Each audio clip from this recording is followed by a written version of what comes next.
Esse que você tem a oportunidade de conhecer um pouco mais da vida de algumas personalidades da cidade de Cajazeiras, como também de nossa região. Como sempre falo, é o nosso jargão oficial, pessoas conhecendo pessoas. E hoje temos o prazer e a honra de conversar com o empresário e professor universitário Rubismar Marques Galvão. Vamos conhecer um pouco da história desse empresário bem-sucedido e também desse professor que também é membro do MAC, Movimento dos Amigos de Cajazeiras. Rubismar, muito boa noite, um prazer imenso recebê-lo aqui no programa Interview da TV Diário Sertão. Boa noite, Galeão, e boa noite a todos os ouvintes da TV Diário do Sertão. Rubismar, geralmente nesse primeiro bloco a gente conversa, a gente convida os nossos entrevistados a detalhar um pouco da sua trajetória de vida. Vamos voltar no turno do tempo e conhecer um pouco da sua história, a trajetória de vida? Eu sou daqui de Cajazeiras mesmo, nasci na rua Sebastião Bandeira de Melo, certo? Era conhecido antigamente como a Rua dos 10 Chalés. 10 Chalés, exatamente. E desde cedo eu fui muito a duas coisas que eu sempre gostei na minha vida. De um lado era gostar das ciências humanas, principalmente de história, de geografia, OSPB, dessa história aí. Do outro era de ser comerciante. Meu pai era comerciante e eu já ficava muito, digamos assim, ligado a ele. Quem era o pai do Rubismar? De seu Marques Galvão. De seu Marques Galvão. É tanto que meu pai, quando ele falece, eu tinha por volta de 16 anos, e da família a única pessoa que sabia do segredo do cofre era eu. Então, era pessoa, digamos, de 9 irmãos, eu era o comerciante, certo? Da família, tá? Eu tenho um irmão mais velho, tudo, mas meu pai morreu e eu basicamente fiquei tomando de conta das atividades comerciais dele, junto com meus irmãos, evidentemente. Quantos irmãos? A família de quantos irmãos? São a família de 9. 9 Eu 9. mais 9, mais 8, né? Então eu fiquei muito à frente disso aí. E o outro lado era o lado de, digamos assim, de gostar das ciências humanas, principalmente de história, né? E desde cedo eu descobri essa afinidade, digamos assim, de militar na área de história, principalmente ser professor de história. Aliás, essa história de me tornar professor de história, que me levou, e isso é um tanto culpado, é Antonieta, a esposa de Zé Antônio. Porque estourou uma dessas guerras entre os árabes e os israelenses. Em determinado momento ela soube que eu lia muito, eu fazia o 2º ano do ensino médio no colégio estadual, e ela soube que eu lia muito a respeito disso. E ela me convidou para eu dar aula, né? E eu comecei a dar aula na minha turma, saí rodando o colégio todinho, dando aula para os alunos do 2º, do 3º ano e do 1º ano, aula de história a respeito do problema que estava acontecendo no Oriente Médio. A partir daí, eu fiquei com essa história de ser professor, digamos assim. Você se identificou?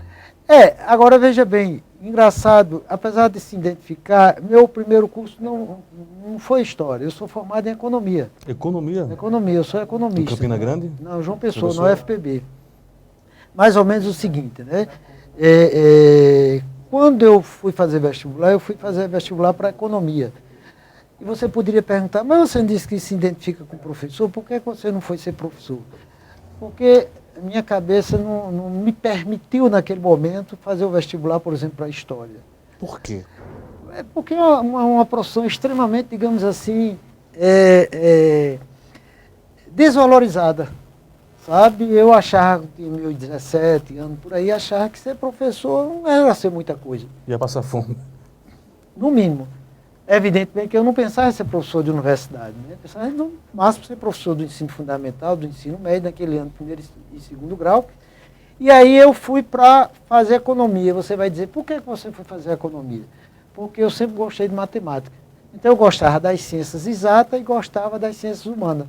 Então, economia é essa mistura entre ciências exatas e ciências humanas.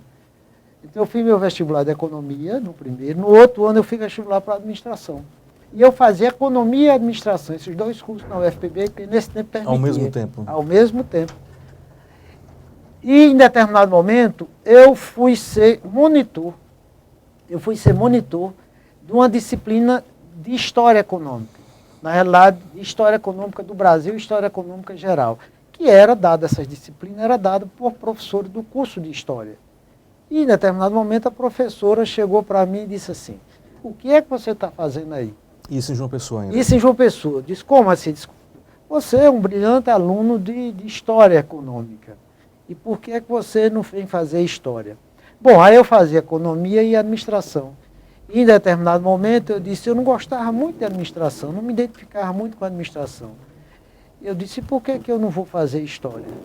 Aí eu fui fazer o curso de História, ou seja, eu transferi de administração, transferi para História. Aí eu terminei Economia e depois foi que eu vim terminar História. Só um parênteses aí. Quando eu estava fazendo Economia e Administração, eu já era professor de História. Ou seja, quem estava pagando as despesas de Rubismar era justamente a sala de aula.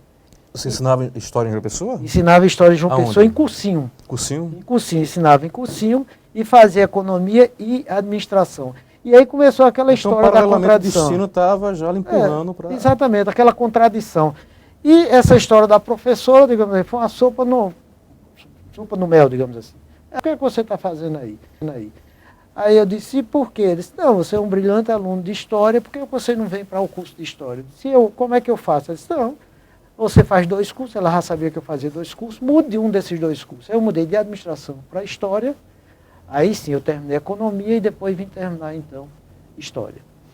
Aí terminei Economia e fazia História, no ano seguinte eu já estava fazendo pós-graduação em História lá.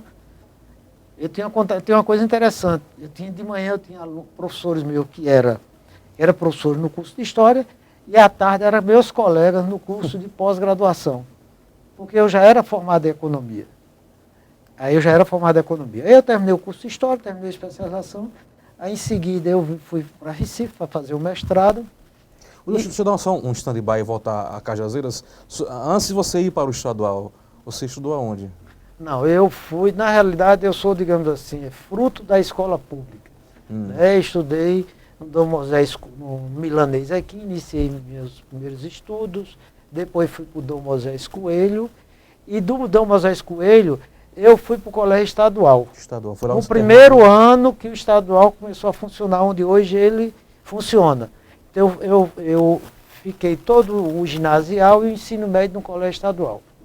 Só terminado aqui o 3º ano, eu fui fazer vestibular, em seguida eu já passei para Economia em João Pessoa. Como foi sair do interior da Paraíba e ir para João Pessoa? É uma coisa complicada, né? Seja complicada porque, no meu caso específico, foi muito mais complicado, porque eu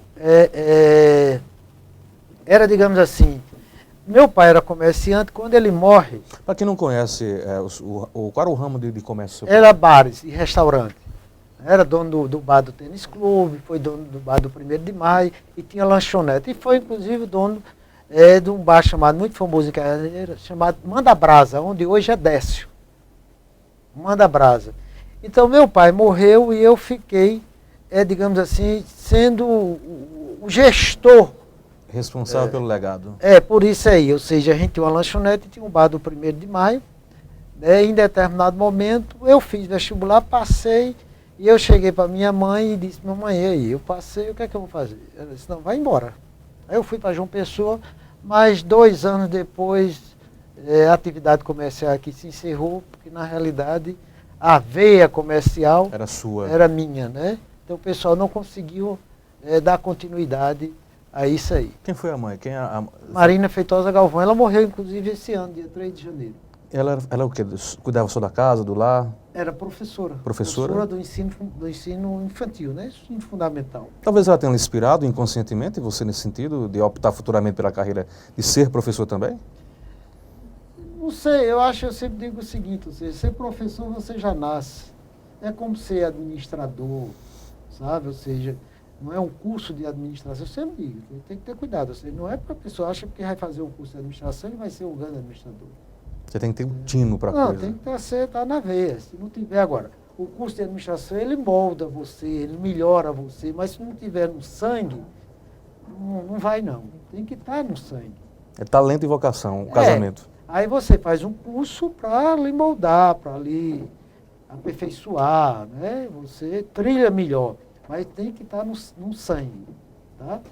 E estava no meu sangue, ou seja, já desde cedo, em sala de aula, era muito participativo, esse tipo de coisa. E sempre gostei de história. Aí concluiu o curso de economia, continuou concluindo o curso de história. História, concluí Fez história. pós-graduação. Fiz uma especialização em João Pessoa, pós-graduação. Em seguida fui para Recife. Aí lá eu estava em Recife. Quando eu soube através de Zé Antônio, que também cursava lá umas disciplinas do mestrado, e ele nesse tempo era diretor, que ia abrir uma vaga aqui em Cajazeira para professor substituto. E aí ele me convidou. E eu vim e fiquei no lugar do professor Salas Gaudêncio, que ele foi embora para João Pessoa. Aí, isso em agosto de 81, em setembro houve concurso, eu passei, e em fevereiro de 82 eu fui nomeado professor da universidade. Em 1982. Então, da universidade eu completei agora 31 anos. 31 anos. 31 anos de magistério na universidade. Né? Fora o tempo que eu tinha de cursinho. Eu entrei muito cedo na sala de aula, né? Ou seja, muito cedo. E aí eu me identifiquei. Foi bom para você entrar tão cedo assim? Não foi. Até porque eu precisava, ainda. Era uma coisa, era necessidade mesmo. Ou seja, não só de gostar, mas necessidade que eu tinha. Não tinha mais o pai, meu pai já tinha morrido, e aí eu tinha que prover. Passou por algumas dificuldades na época que você era estudante de uma pessoa, Rubismar? Olha, a gente passa, né? Ou seja, meu pai já tinha morrido, a gente não tinha muito recurso, digamos assim, e a gente passa, digamos assim, algumas privações. Né? Mas é que serviu muito de estímulo. Eu comecei a observar que eu não tinha saída. E a saída era justamente a educação. Continuar. Era continuar os estudos. E eu sempre digo uma coisa, eu fui fruto do crédito educativo. Ou seja, eu recebi um financiamento do governo federal para estudar. A gente recebia naquele tempo uma bolsa que equivalia hoje, eu acho que uns 400 a 500 reais, digamos assim, mas que foi de muita valia. E comia num restaurante universitário e que me serviu muito, devo muito isso, né? E vivia numa república ali perto, no Castelo Branco, lá em João Pessoa. Ouvindo você falar e ouvindo um pouco do seu relato, da sua história, Rubismar, você sempre foi muito ligado às questões do estudo, da educação, do lado intelectual. Mas em alguma fase da sua vida você foi aquele jovem rebelde? De sair para festa, de namorar muito? Ou você sempre foi mais comedido? Não, com certeza. Inclusive, não de beber, porque eu não bebo, porque eu tenho um problema de saúde, né? Eu tenho uma síndrome do intestino irritável. Quando eu bebo, eu tenho um reflexo, uma diarreia, digamos assim, eu não posso. Mas eu sempre fui muito de festa, tá? Muito de semana universitária, de namorar, esse tipo de coisa. Agora, eu sempre fui, digamos assim, uma pessoa racional nesse sentido, no sentido de um bom comportamento, uma pessoa de bons modos, digamos assim. Fui muito comedido, né? Você se cobra muito ainda? Se cobrou ou se cobra muito ainda? Não, eu acho que eu me acostumei com esse tipo de coisa, né?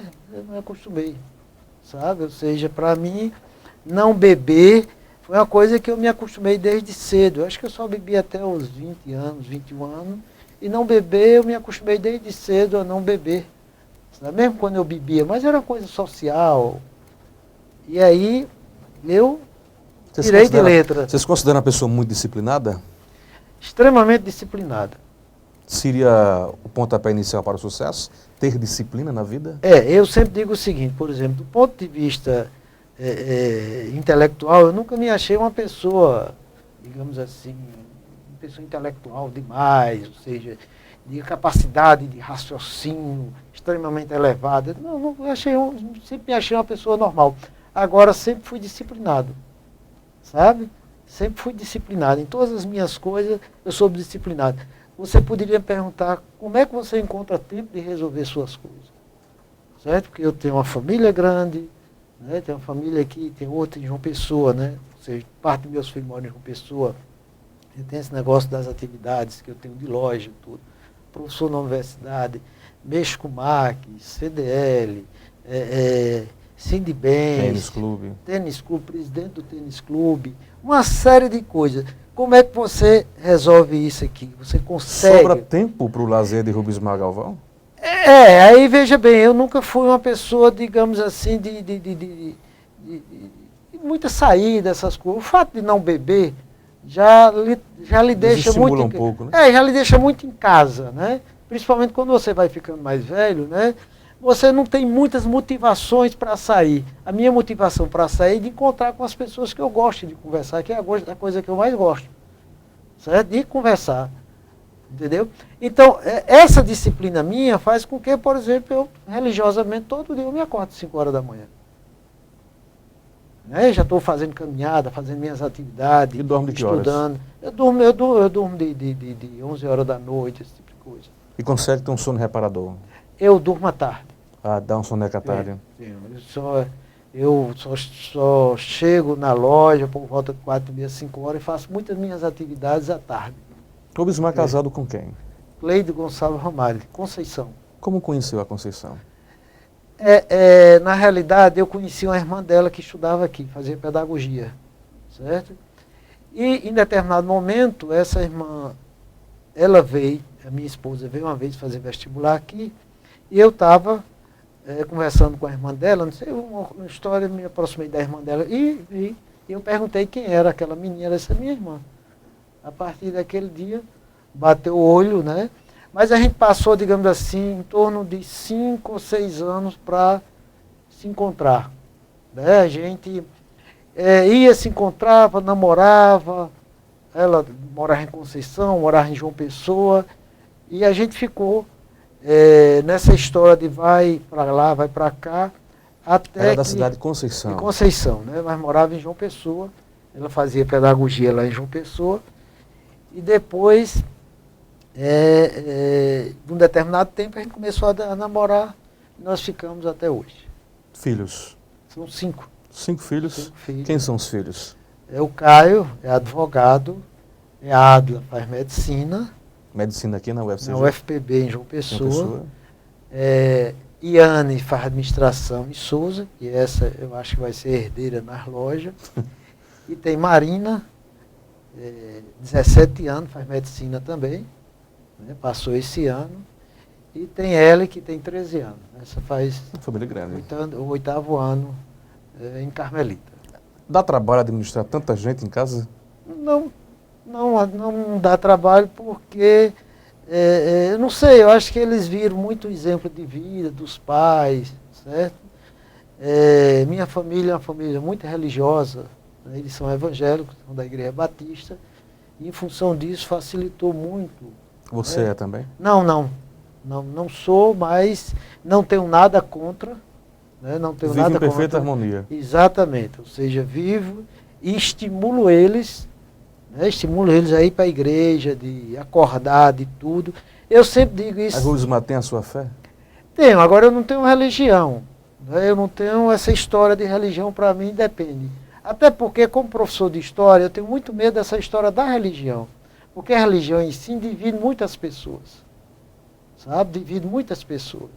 Se você observar ao longo da história, né? Católico e protestante brigando, você vai ver dentro da mesma religião, por exemplo, dos muçulmanos, você vê xiitas e sunitas brigando, esse tipo de coisa.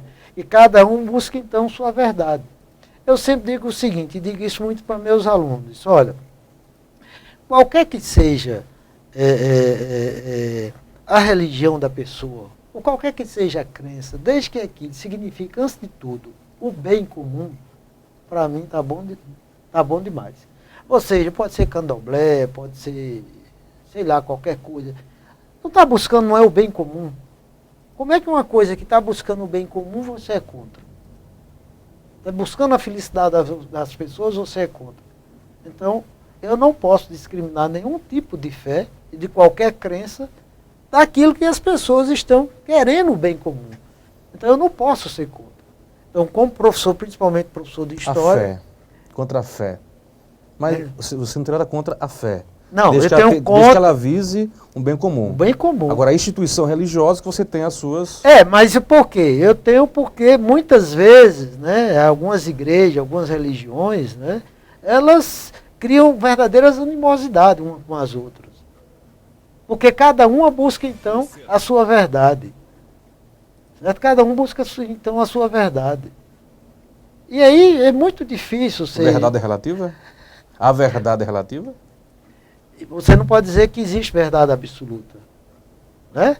Aquilo que você acha que coloca aqui hoje é uma verdade, amanhã pode não ser. Com certeza. Certo? Amanhã pode não ser. Então, veja bem, com relação a isso, certo? Eu tenho muita desconfiança com relação a essa história de religião. E principalmente de religião que as pessoas que estão lá acham que têm a verdade. Acham que são donos da verdade. A coisa mais interessante que eu vi aqui em Caiazeira, né? A coisa mais interessante que eu vi em Caiazeira foi uma discussão. Eu acho que é bem capaz de você lembrar. A discussão entre um pastor da igreja evangélica, uma dessas igrejas, e um padre, e todos eles discutindo, né? Os dois discutindo na difusora, um programa Boca Quente, me lembro como hoje, um programa de Wilson Furtado, e a discussão era a respeito do batismo. A respeito do batismo. E todos os dois liam o mesmo versículo, mas com interpretação totalmente diferente. Totalmente diferente. E cada um querendo provar que é mais certo que o outro. É. Entendeu? Ou seja, eu sempre coloco o seguinte, desde que busque o bem, a felicidade das pessoas, por que você tem que ser contra? Você acha que a religião atrapalha hoje o crescimento da humanidade? Não. Eu não acho que atrapalhe. Se ela for sectária. Se ela for fundamentalista. Aí tudo bem. Ela cega. Ela não consegue fazer com que as pessoas vejam a realidade das coisas. Né? Fundamentalismo leva a isso. É o que acontece muito lá no Oriente Médio. É verdade. Leva a isso, que as pessoas seguem. Fanatismo. Fanatismo. De tal forma que uma pessoa, em nome, né, de um Deus, de qualquer coisa, as pessoas suicidam. Que religião é essa que leva a pessoa ao suicídio? O Bismarck acredita em Deus? Sim. Estamos conversando com o empresário Rubismar Galvão, empresário, professor universitário, membro do MAC e também atual diretor do Cajazeiras Tênis Clube. Vamos para o nosso intervalo comercial, daqui a pouco a gente continua e vamos entrar agora na vida de empresário. Como foi que surgiu a ideia de abrir a Leia Livraria Magazine aqui na cidade? Daqui a pouco você vai saber. Continue aqui com a gente na TV Diário Sertão.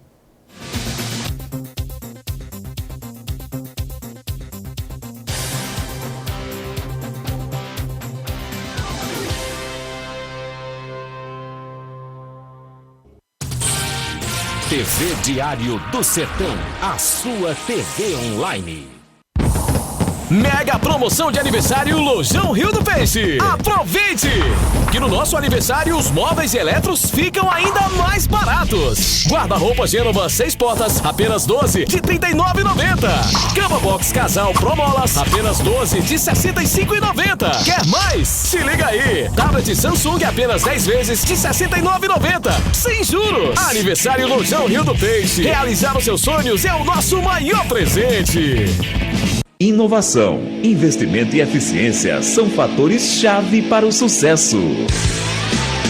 Seguindo essa linha, a Transportes Marajó continua sendo a líder no setor de transportes de carga na Paraíba. Presente em vários estados brasileiros, a Transportes Marajó está em franca expansão. Transportes Marajó, uma empresa do Grupo Zerinho. Fazemos acontecer. RN Motos e Autos tem a qualidade que você confia. Compra, vende, troca e financia. Carros e motos novos e usados. Atendimento personalizado. A certeza do melhor negócio. RN Motos e Autos. RN Motos e Autos, em modernas instalações, na João Rodrigues Alves 399, Antiga Robecol, Cajazeiras, telefones 3531-3235, 3531-6595 ou 9314-3737. O Laboratório Central Lab acaba de receber novos e modernos equipamentos de análises clínicas, o Pentra 80 e o Syncron CX5, o segundo da Paraíba, rompendo a barreira da evolução tecnológica e oferecendo automação total. O resultado é mais agilidade na entrega dos resultados dos seus exames, com o reconhecido, renovado e certificado padrão de qualidade Controlab. Central Lab, um laboratório único, presente em 3 estados e 14 cidades. O Sertão agora é notícia. TV Diário do Sertão. TV Diário do Sertão, a sua TV online. Assista a programação da TV Diário do Sertão através dos seguintes sites parceiros: cofemac.com.br, o Sertão se encontra aqui. pbatual.com.br, o seu portal de notícias. araçazfm.com.br, a onda do Vale. ibiaragora.com.br, o seu portal de notícias de Ibiara e região. folhavipdecajazeiras.blogspot.com.br, blogdofurão.com, acessou, se informou. radarpb.net, pbemfoco.com.br,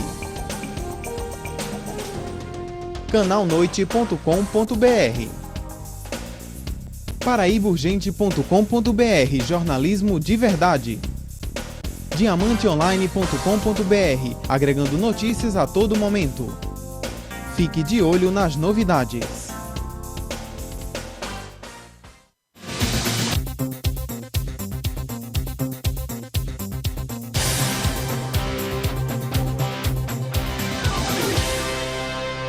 De volta com o seu programa Interview pela sua TV Diário do Sertão, hoje conversando com o empresário, professor, diretor, atual presidente, aliás, do Cajazeiras Tênis Clube, e também ele que é membro do MAC, Movimento dos Amigos de Cajazeiras, o empresário Rubismar Marques Galvão.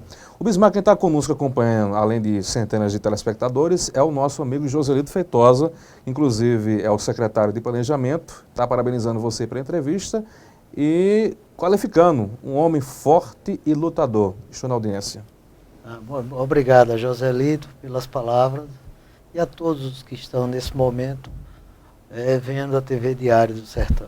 Temos também o nosso amigo Júnior Barreto, do Folha VIP, o advogado e secretário de Políticas Internas da Prefeitura. Me perdoe se eu errei. O nosso amigo Joaquim Alencar também está na sintonia. O Joel Santana e, como já falei, o nosso amigo Júnior da Folha VIP. Parabenizando você pela entrevista, Rubismar. Obrigado a todos.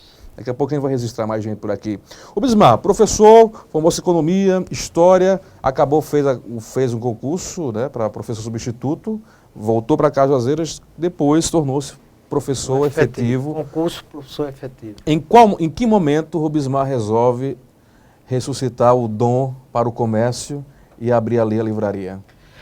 Veja lá, Conrado, é uma história bem interessante. Ou seja, aquela história de ser comerciante nunca era uma coisa que eu sempre achava que um dia iria voltar. Nesse tempo, eu teve um determinado momento que eu estava fazendo um mestrado em Recife e tinha vínculo com Recife, viajava sempre para Recife para conversar com os professores lá quando eu estava fazendo a dissertação. E em determinado momento o pessoal começou a me pedir livro. Traga livro, é muito difícil nesse momento o livro aqui universitário, né? Me pedia para eu comprar em Recife livro.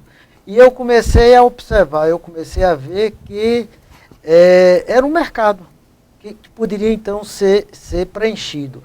Foi quando eu comecei a ter essa ideia e, digamos assim, tornar realidade essa ideia. Eu sempre fui uma pessoa com os pés muito no chão. Foi o que eu fiz. Eu abri a livraria inicialmente em 87, em março de 87, começou a funcionar em maio de 87, e eu abri na minha casa, ali na Éfano Sobreira, onde hoje é a loja de esporte, eu abri no quarto da frente. Eu comecei só com livro, mas eu vi que livro só não era muito interessante, só isso não tinha muito retorno. Aí eu passei também a trabalhar com papelaria, e aí foi uma coisa que foi aumentando assim, Inicialmente paulatinamente. na sala de sua casa. Na sala de minha casa. Eu morava lá atrás e na sala da frente tinha a livraria, né? Aí depois eu vim para o calçadão e depois do calçadão em 90... Calçadão vizinho de, acho que era vizinho a Ivone. A Ivone Boutique, inclusive esse prédio hoje é de João de Deus. Aí em novembro de 90 eu vim para onde hoje é a Presidente João Pessoa, que era uma rua, digamos assim, não comercial, e eu vim muito mais por imposição, questão de aluguel, essas coisas, desavença com o dono do prédio, eu vim para ali. Em determinado momento, as coisas foram naturalmente acontecendo, ou seja, não houve nenhum planejamento, no sentido de dizer, em determinado momento eu quero... Você não vislumbrava que um dia iria abrir uma grande livraria? Não, de jeito nenhum. As coisas foram acontecendo, foram crescendo naturalmente. Não tem aquela história de dizer, pronto, eu quero ter 5, 6 lojas, nada disso. Foram crescendo naturalmente e foi germinando, né, que foi brotando cada vez mais, e um negócio que não tem volta, né, não teve mais volta. E deu certo. Hoje o complexo é ali, a Livraria Magazine, aí tem uma loja também de material esportivo, não é material esportivo, brinquedo, tem a lei aqui, a gente vende papelaria, livraria, aniversário, essas coisas, por trás eu tenho brinquedos, material esportivo, bolsas e malas de aniversário. Aí tem uma loja de bijuterias e presente, e tem uma loja na Presidente João Pessoa, são 4 lojas. Na Presidente João Pessoa, uma loja que a gente chama artigos de 199, artigos populares. Você no ramo de livraria, livro, papelaria, e de repente você muda, por exemplo, para bijuteria e artigo de 199. Por que essa mudança? Por que não ficar apenas no investimento na parte de livros, na parte de papelaria, a parte de livraria mesmo? Não, porque é mais ou menos o seguinte, isso basicamente eu trabalhava com tudo isso na loja, no magazine, na grana, mas foi crescendo e não foi comportando mais, foi transbordando. Então, como eu não tenho um prédio só, eu tinha que, na realidade, transferir essas mercadorias para outros locais. Foi isso que a gente fez. Então, paulatinamente, esse crescimento foi um crescimento natural, não foi crescimento planejado. Não, de forma alguma. De forma alguma. Ou seja, uma coisa que foi naturalmente, foi dando certo e foi acontecendo e tudo bem. Você está satisfeito com as empresas ou pretende fazer mais algum investimento? Não. Estou satisfeito e eu só tenho hoje um objetivo. Eu sempre digo que só tenho um objetivo, que é fazer em frente à Leia, um prédio, que é o prédio da Leia, né? Um prédio em frente, que eu tenho um depósito lá, e a gente já está começando essa história na parte da arquitetura para ver se a gente faz isso aí. Eu particularmente... O prédio mesmo? O atual prédio ainda não é seu? Não é meu não. Mas não é nem só por isso, é porque a gente quer expandir, né? Porque a própria Leia já está pequena, com algumas coisas, e a gente vai ter que expandir para esse prédio, porque é um depósito e fica é um local muito caro para ser um depósito. Com certeza. Por conta disso, essa é a minha pretensão. A não ser que meus filhos, aí ele toma de conta, mas eu não tenho. Eu cheguei no meu limite. Vai pensar que eu tenho mais nenhuma ambição, não tenho mais. Nem abrir filiais da Leia? Não, de jeito nenhum. Seus filhos cobram isso? Mais investimentos? Não. Eu tenho uma menina que faz administração em Souza. Você acredita que vai ser a que vai lhe suceder? Eu tenho um menino que é advogado, eu não sei o que é que eles vão fazer, né? Tem 2 que fazem medicina, talvez esse pessoal não queira muito papo, né, com a atividade comercial. Eu não queira muito papo com a atividade. Essa menina que faz administração, né, não sei a história do meu menino que é advogado, não sei, eu estou deixando eles muito livres. Mas eles dão palpite na empresa, sugestão, participa, muito pouco com você? Muito pouco ainda, né? Muito pouco ainda. A decisão ainda é em última análise, em última palavra, a decisão minha, né? Eles estão ajudando, né? Eu não digo nem tanto meu menino, o que ele faz, ele é advogado, então ele está estudando para concurso, essas coisas, então... Demanda muito tempo nesse sentido. E ele acha que, eu acho que ele pode ser que ele se enverede por esse ramo da advocacia mesmo, né? É o que se espera. Mas se ele quiser só da livraria, tudo bem. Minha menina não, ela já faz administração, né? Então, e tem um jeito, esse tipo de coisa, talvez... Está mais próximo de que continuar esteja mais próximo. E a gente espera, né? Mas eu deixo isso muito eles à vontade. Em nenhum momento, né, eu tive essa história de estimular meus filhos para fazer isso ou aquilo. Né? O que eles querem fazer, aí sim, aí eu chego junto e estimulo. Eu dou apoio. Mas não de determinar o que eles têm que fazer. De forma alguma. Né? As opções Você do deles. pai sempre conversa, se reúne com eles para conversar, para dar conselho, para puxar a orelha? Você faz isso com eles, Rubismar? Eu não diria que faço isso frequentemente, com muita persistência, com muita insistência, esse tipo de coisa, esse tipo de conversa, até porque aí eles vão ter que me desculpar um pouco, né? Eu sou extremamente ocupado. E aí, muitas vezes, né, pode ser a falha da gente. A gente muitas vezes vive tanto para as coisas externas, né, e esquece um pouco até de casa. Possa ser, né, que eu seja um tanto ausente. Mas todo dia eu me encontro com eles aqui, a gente conversa, mas muito rapidamente, no final de semana, mais ainda. O padrão da família moderna, praticamente. Vocês sabem como é que isso funciona. Às vezes o pai quando vê os filhos de manhã no café, e muitas vezes só vê à noite. Já né? dormindo na cama. E muitas vezes só vê à noite, né? Mas eu tenho, digamos assim, uma dedicação, eu acho, mas está no meu sangue de fazer alguma coisa. Você se consideram viciado por trabalho, Rubismar? Com certeza absoluta. Com certeza absoluta. Eu não trabalho para viver, eu vivo para trabalhar. Você sempre faz assim, é uma questão natural sua. Natural, ou seja, eu nunca vou me aposentar, certo? Claro, eu vou, digamos assim, diminuir em determinado momento minha intensidade de trabalho, mas me aposentar de forma alguma. Você jamais se vê em casa, sem fazer nada? Não. Eu posso até deixar as atividades com o pessoal, e esse é o meu sonho, deixar com meus filhos, mas eu tenho que estar fazendo alguma coisa, principalmente filantropia. Certo? Ou seja, aquilo que eu faço para o tênis clube, religiosamente, todos os dias eu tenho que ir ao Cajazeiras Tênis Clube. Religiosamente. Hoje eu já fui ao tênis clube. Cajazeiras Tênis Clube, Rubismar, é um ponto histórico de Cajazeiras. A história de Cajazeiras começa por ali. Infelizmente, com o passar dos anos, talvez por problema das administrações, o clube foi sucumbindo e ficando na ociosidade. E você resolve entrar ali para tentar salvar. Não foi um investimento de risco?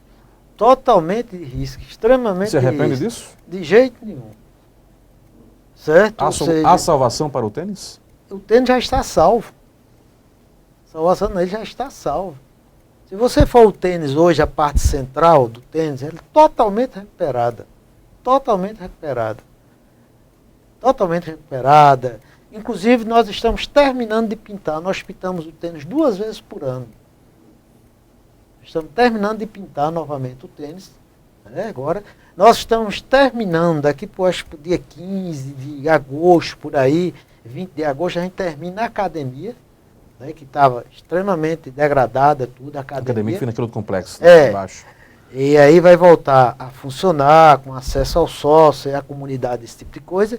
E a gente vai para um terceiro investimento, que é tornar aquela parte que nós chamamos de Cajaranas, aquela parte onde tem aquele telhado lá de aço, nós vamos tornar aquilo um local também para se alugar, para dar renda para o clube também.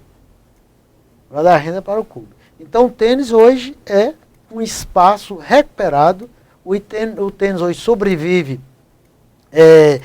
principalmente pelos aluguéis, né? Ou seja, a grande sacada de eventos. A grande sacada nossa foi ver que o tênis ele não é um espaço, digamos, para ser um clube como era antigamente, né? Ou seja, o tênis hoje ele faz suas festas, mas festas assim, digamos assim, sedimentadas. Nós fazemos 5 festas: Carnaval, Noite dos Enamorados, São João, Noite do Brega e Anos Dourados. O tênis faz 5 festas. Nenhum clube cajazeiro faz 5 festas para os sócios. 5 festas nós fazemos. Específicas, são festas, digamos assim, tematizadas.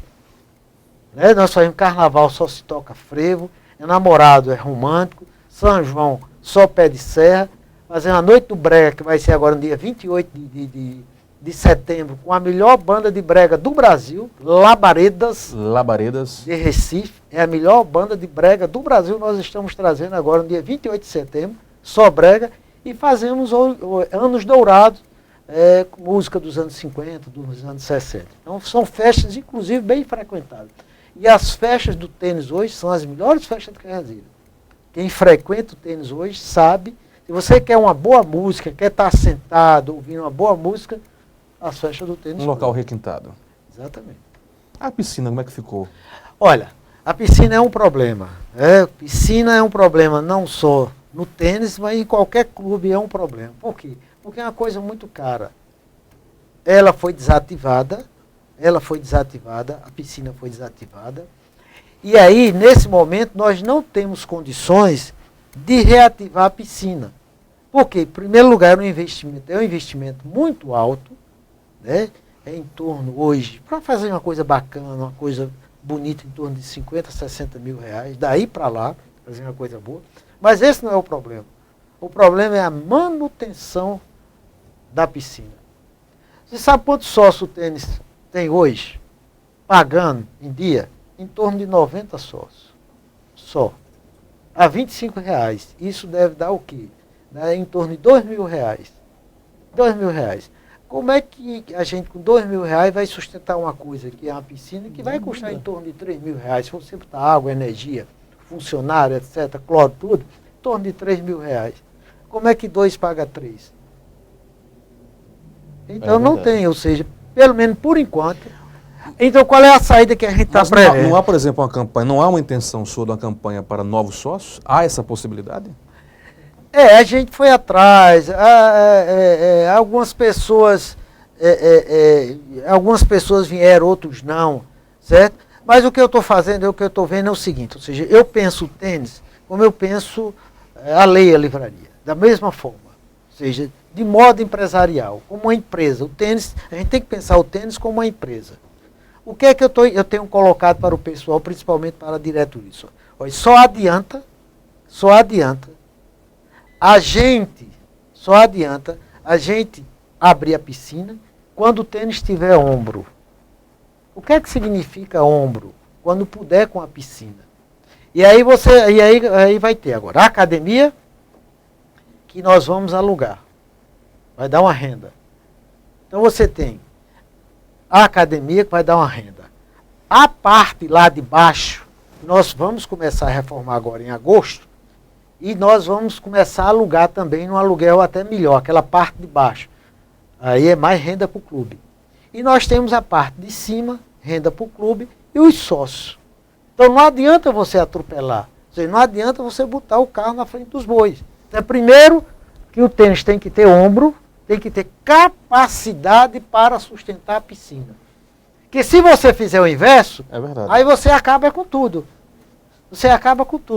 Então você tem que primeiro se consolidar para poder sustentar a piscina. Porque se eu for fazer o inverso, colocar todo o dinheiro que está sobrando do tênis, né, para investir na piscina, eu vou investir lá e uma coisa que vai me dar prejuízo. E aí, como é que eu vou sustentar? Terminaria eu fazendo o quê? Terminaria eu, então, fechando até o próprio clube. Não, a gente tem que criar... Acabar onerando novamente. Exatamente, a gente tem que criar condições, em outras palavras, renda, né? A academia vai propiciar um aluguel. Né? O cara já botou R$1.000 do aluguel da academia.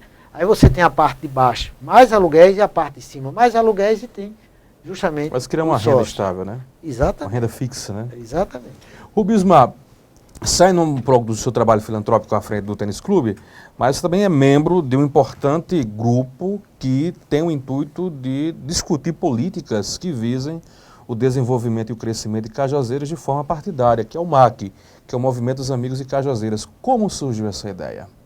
Olha, veja bem, algumas pessoas em Cajazeiras já vêm empreendendo algumas lutas aqui em Cajazeiras, que são lutas, digamos assim, históricas, né? A questão do aeroporto, mas principalmente começou e se consolidou com a questão do curso de medicina em Cajazeiras. Né? Ou seja, eu me lembro como hoje, há 10 anos passados,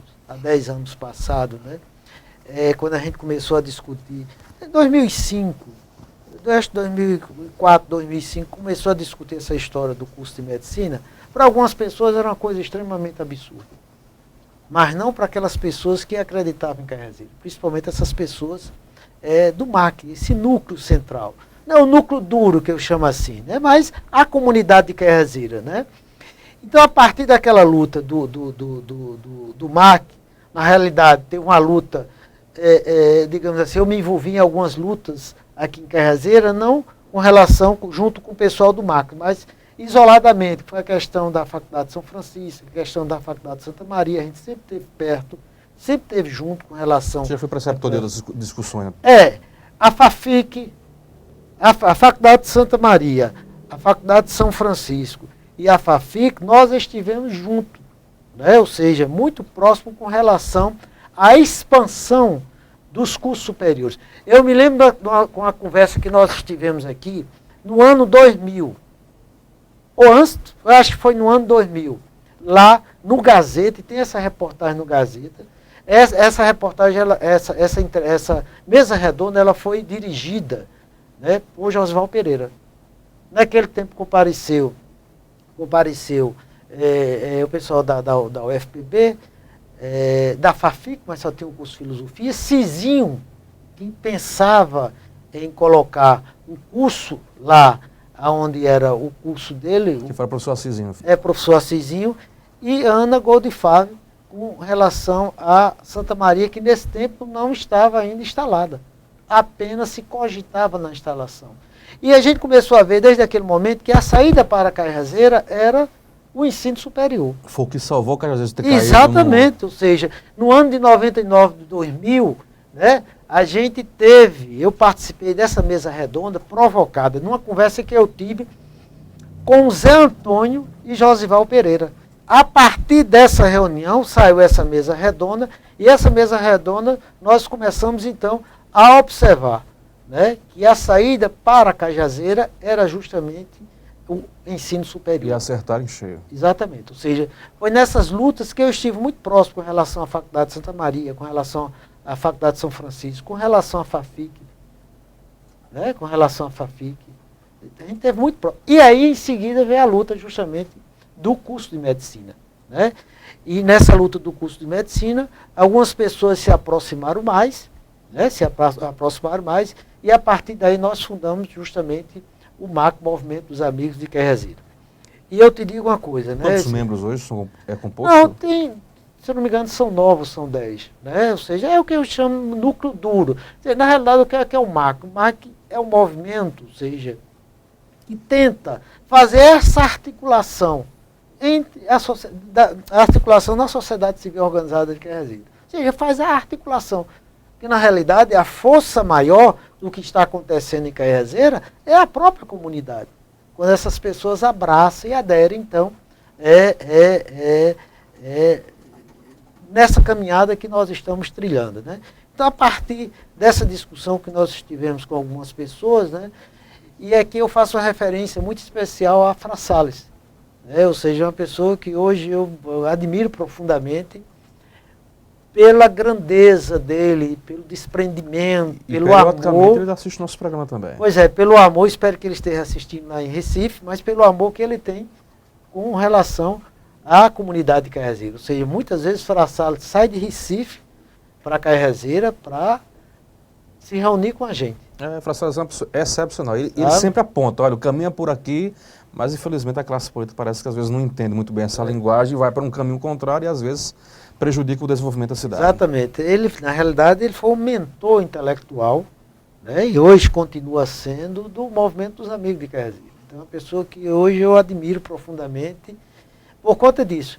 E eu quero seguir o caminho do Fra Salles, né? Vou chegar lá, né, e quero chegar lá, ou seja, uma pessoa que tem se doado muito para Caiazeira, né? Ou seja, ele não aparece muito porque é muito do estilo dele, né, de ficar muito nos bastidores, essas coisas, mas é uma pessoa extraordinária. Ele tem contribuído muito com relação a Caiazeira. Não só ele, evidentemente, mas todas as pessoas que fazem parte do movimento dos amigos de Caiazeira. Muito bem, Rubens Maia, infelizmente o nosso tempo já acabou. deixo o convite aí para que você possa voltar outras vezes e a gente bater esse papo informal aqui no nosso programa. Mas nesses instantes finais eu quero fazer um jogo rápido, onde eu cito o nome de alguém ou alguma situação e você diz o que vier à sua cabeça. Bora lá? Bora. Cajazeiras. É minha amada.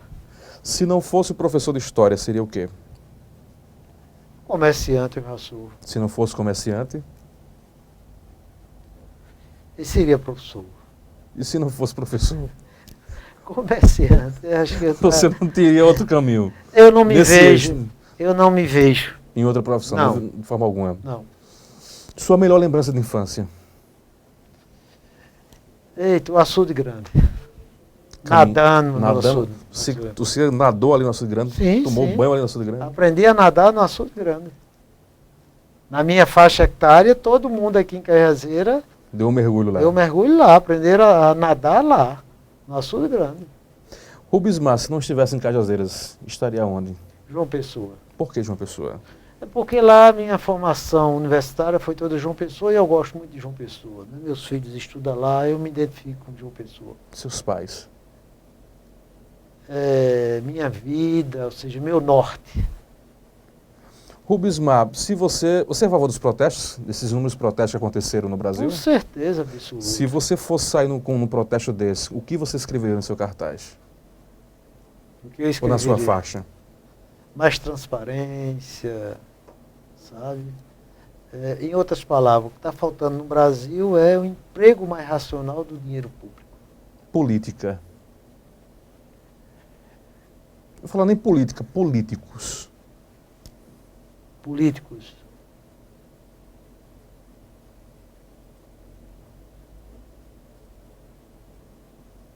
O que você pensa deles? O que eu penso dos políticos? Necessário.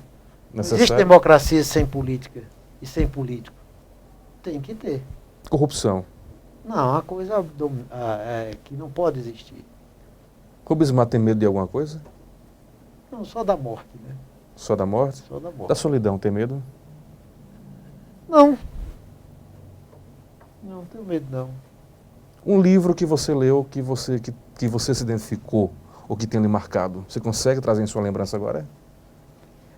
É o livro de Celso Furtado, História Econômica do Brasil.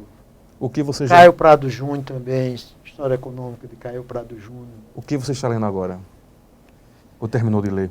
Eu terminei de ler O Mundo em Desordem, Demétrio Magnoli. O que trata o livro? Não, sobre história contemporânea, que vai desde a Primeira Guerra Mundial até a Segunda Guerra Mundial. Qual foi o fato na história que chamou sua atenção? Que mais chama sua atenção, ou chamou sua atenção? Você que é professor de história.